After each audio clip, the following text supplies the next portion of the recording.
Professor शंकु कौन है? बस इतना पता चलता है कि वो एक वैज्ञानिक है, विश्वविख्यात वैज्ञानिक। कुछ लोग कहते हैं कि उन्होंने किसी भीषण प्रयोग में अपने प्राण गंवा दिए हैं। इधर ये भी सुनने में आया है कि वह किसी अपरिचित अंचल में छुपकर अपने काम में लगे हुए हैं और समय आने पर प्रकट हो जाएंगे। प्रोफेसर शंकु की प्रत्येक डायरी में कुछ न कुछ विचित्र जानकारियों का विवरण मिलता है। ये कहानी सच्ची है या झूठी, संभव है या असंभव, इसका निर्णय पाठक खुद करें। 16 अप्रैल। अपनी चिट्ठी के जवाब में जर्मनी के मशहूर वैज्ञानिक पामर की चिट्ठी आज मिली। पामर ने लिखा है, प्रिय प्रोफेसर शंकु, अपने बनाए रोबो यानी मशीनी आदमी के बारे में आपने जो लिखा है उससे मुझे जितनी खुशी हुई है उससे कहीं ज़्यादा आश्चर्य हुआ है। आपने लिखा है रोबो के बारे में मेरा लिखा हुआ खोज संबंधी लेख आपने पढ़ा और उससे आपको काफ़ी जानकारी हासिल हुई है। लेकिन आपका बनाया हुआ रोबो अगर वास्तव में वैसा ही बन पड़ा है जैसा कि आपने लिखा है तो ये मानना ही पड़ेगा कि मेरी कृति से आप बहुत आगे निकल गए हैं। मेरी उम्र हो चुकी है, मेरे लिए भारतवर्ष आ सकना संभव नहीं, इसलिए यदि आप अपने बनाए आदमी को लेकर एक बार हमारे यहाँ आ सकें तो मुझे महज खुशी ही नहीं होगी, मेरा उपकार भी होगा। इसी हाइडलबर्ग में मेरे ही जान पहचान के एक वैज्ञानिक और हैं, डॉक्टर वलग्रेट। उन्होंने भी रोबो पर कुछ काम किया है। हो सका तो उनसे भी आपका परिचय अवश्य कराऊंगा। आपके जवाब का इंतज़ार में रहूँगा। यदि आप आने को राज़ी हों तो एक और का किराए का इंतज़ाम ज़रूर कर सकूँगा। कहना फिजूल होगा, आपके रहने की व्यवस्था मेरे यहाँ ही होगी। आपका रुडोल्फ पमार। पमर की चिट्ठी का जवाब आज ही दे दिया, लिख दिया अगले महीने के दूसरे हफ्ते के आसपास आ जाऊँगा। किराए के बारे में मैंने कोई एतराज़ नहीं किया क्योंकि जर्मनी जाने का ख़र्चा कम नहीं है। हालांकि उस देश को देखने की मेरी भी बड़ी ख्वाहिश है। मेरा रोबूबू मेरे साथ ज़रूर जाएगा, लेकिन अभी तक वह अंग्रेज़ी और बंगला के सिवा दूसरी कोई भाषा नहीं बोल सकता। इस एक महीने के अरसे में उसे जर्मन भाषा सिखा लेने से वो पमर से मज़े से बात कर सकेगा और मुझे दुभाषी का काम नहीं करना पड़ेगा। रोबू को बनाने में मुझे 1.5 साल लगा। मेरे नौकर प्रहलाद ने हर समय मेरे पास रहकर यहाँ वहाँ का सामान मेरे हाथ के पास पहुँचाकर मेरी मदद की है, लेकिन असली काम सब मैंने खुद ही किया है। और हैरत की सबसे बड़ी जो बात है वह है रोबो को बनाने में खर्च की बात। कुल मिलाकर उस पर मेरे 333 रुपये 7.5 आने की लागत लगी और इस निहायती मामूली खर्च से जो चीज़ बनी है वह भविष्य में मेरी लेबोरेटरी में के सभी कामों में मेरी सहयोगी होगी। गर्ज की राइट हैंड मैन। मामूली जोड़ घटा गुण भाग के हिसाब में रोबो को 1 सेकंड से भी कम समय लगता है। ऐसा कठिन कोई हिसाब नहीं जिसे हल करने में उसे 10 सेकंड से ज़्यादा समय लगे। इस बात से समझ आता है कि मैंने पानी के भाव कैसी एक गजब चीज़ पाली है इसलिए कह रहा हूँ क्योंकि मैं किसी भी वैज्ञानिक आविष्कार को पूर्णतः आदमी की सृष्टि नहीं मानता। उसकी संभावना पहले से ही रही होती है, शायद हो कि सदा ही रही थी। आदमी सिर्फ अपनी अकल के ज़ोर से या किस्मत की खूबी से उन संभावनाओं का पता पाकर उन्हें काम में लेता है। रोबो की शक्ल खासी खूबसूरत बन पड़ी है ऐसा नहीं कह सकता, खास करके उसकी दोनों आँखें 2 तरह की होने से वह अचेतना सा लगता है। इस खामी को भरने के लिए मैंने रोबो के मुंह में एक हंसी भर दी है। वह कितना ही कड़ा सवाल क्यों न हल करता हो, वह हंसी उसके होठों पर लगी ही रहती है। मुंह की जगह एक छेद कर दिया है, बातचीत उसी छेद से निकलती है। होठ हिलाने लायक बनाने में ना ही समय और ख़र्चा ज़्यादा लगता, लिहाजा मैंने उसकी कोशिश ही नहीं की। आदमी के जहाँ दिमाग होता है, रोबो के वहाँ ढेरों बिजली के तार, बैटरी, बल्ब आदि हैं। लेकिन दिमाग जो जो काम करता है उनमें से बहुत सारा काम रोबो नहीं कर सकता। मसलन सुख दुख का अनुभव करना या किसी पर गुस्सा या ईर्ष्या करना, ये सब रोबो नहीं जानता।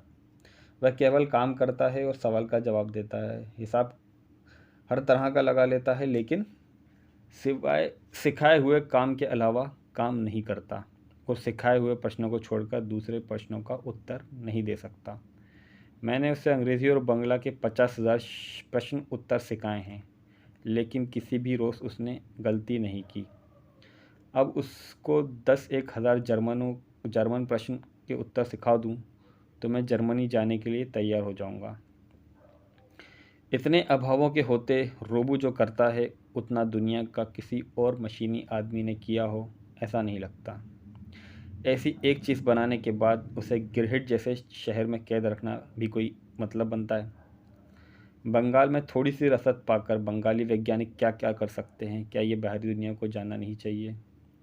इसमें मेरा अपना प्रचार से ज़्यादा देश का प्रचार मेरा उद्देश्य है। 18 अप्रैल। अब इतने दिनों के बाद अविनाश बाबू ने मेरी वैज्ञानिक प्रतिभा को कबूल किया। मेरे ये पड़ोसी सज्जन यद्यपि आदमी अच्छे हैं, पर मेरे कामों के लिए उनका मजाक उड़ाना कभी कभी बर्दाश्त के बाहर हो जाता है। वे अक्सर मुझसे गप्पे लड़ाने को या आया करते हैं, लेकिन पिछले 3 महीनों में जितनी बार भी आए मैंने प्रहलाद से कहला दिया कि मैं व्यस्त हूँ, मुलाकात नहीं कर सकता। आज रोबू को जर्मन सिखाकर अपनी लेबोरेटरी की कुर्सी पर बैठकर एक वैज्ञानिक पत्रिका के पन्ने उलट रहा था कि वह धमके। मेरी भी इच्छा थी कि एक बार वह रोबू को देख लें, इसलिए उस भले मानस को बैठक में ना बिठाकर सीधे अपनी लेबोरेटरी में ले आया। कमरे के अंदर कदम रखते ही भले आदमी ने नाक सिकोड़कर कहा, आपने हींग का कारोबार शुरू कर दिया है क्या? कि रोबू पर नज़र पड़ते ही उनकी आंखें गोल गोल करके बोले, अरे बाप रे, यह क्या है? रेडियो या कल का गाना? यह है क्या? अविनाश बाबू ग्रामोफोन को अभी भी कल का गाना कहते हैं, सिनेमा को कहते हैं बायोस्कोप, एरोप्लेन को कहते हैं उड़न जहाज़। जवाब में मैंने कहा, उसी से पूछ के देखिए ना, वह क्या है? उसका नाम है रोबू। रोबूस्कोप? रोगूस्कोप क्यों होने लगा? कहा तो उसका नाम रोबू है। उसका नाम लेकर आप उससे पूछिए वह क्या है, वह ठीक जवाब देगा। क्या जाने बाबा, यह आप कौन सा नया तमाशा है? यह कहकर अविनाश बाबू ने उस यंत्र के सामने खड़े होकर पूछा, तुम क्या हो जी रोबू? रोबू के मुंह के उस छेद से साफ जवाब निकला, मैं मशीनी आदमी हूँ, प्रोफेसर शंकु का सहकारी। भले आदमी को तो मूर्छा आने की नौबत हो गई। रोबू क्या क्या कर सकता है यह सुनकर और कुछ कुछ नमूने देखकर अविनाश बाबू अपना मुंह फीका सा करके मेरे दोनों हाथ पकड़कर झचोरते हुए चले गए। मैंने समझा अब वह वास्तव में प्रभावित हुए हैं। आज एक पुरानी जर्मन वैज्ञानिक पत्रिका में रोबू पर प्रोफेसर वलग्रेड के लिखे एक लेख पर अचानक नज़र पड़ गई। उन्होंने खासे नाच से लिखा है, मशीनी आदमी बनाने में जर्मनी ने जो कर्तव्य दिखाया है वैसा और किसी भी देश या किसी भी व्यक्ति ने नहीं दिखाया। उन्होंने ये भी लिखा है कि मशीनी आदमी से नौकर चाकर जैसा काम तो कराया जा सकता है, मगर उससे काम जैसा काम या बुद्धि का कोई काम कभी नहीं कराया जा सकेगा। लेख के साथ प्रोफेसर वलगोट की एक तस्वीर भी छपी है। चौड़ा कपल, दोनों बाहुएं कुछ अजीब किस्म की घनी, आंखें गड्ढों में धसी हुई और ठोड़ी पर कोई 2 इंच लंबी और लगभग उतनी ही चौड़ी चकोर दाढ़ी। भले आदमी का वह लेख पढ़कर और उनकी तस्वीर देखकर उनसे भेंट करने की ललक और भी बढ़ गई। 23 मई। आज सवेरे हाइडलबर्ग पहुंचा। चित्रलिखा सा खूबसूरत शहर, यूरोप का सबसे पुराना विश्वविद्यालय यहाँ होने के नाते मशहूर। शहर के बीच से नेकर नदी बह रही है। पीछे पहरेदार की तरह खड़ा है हरे भरे जंगल से ढका पहाड़। इसी पहाड़ पर हाइडलबर्ग का ऐतिहासिक किला है। शहर से 5 मील के फासले पर मनोरम प्राकृतिक परिवेश में प्रोफेसर पमर का निवास है। 70 साल के उस बूढ़े वैज्ञानिक ने मेरी जैसी खातिर की वह कहकर नहीं बताई जा सकती। बोले, शायद आपको मालूम हो, भारतवर्ष के प्रति जर्मनी एक स्वाभाविक खिंचाव है।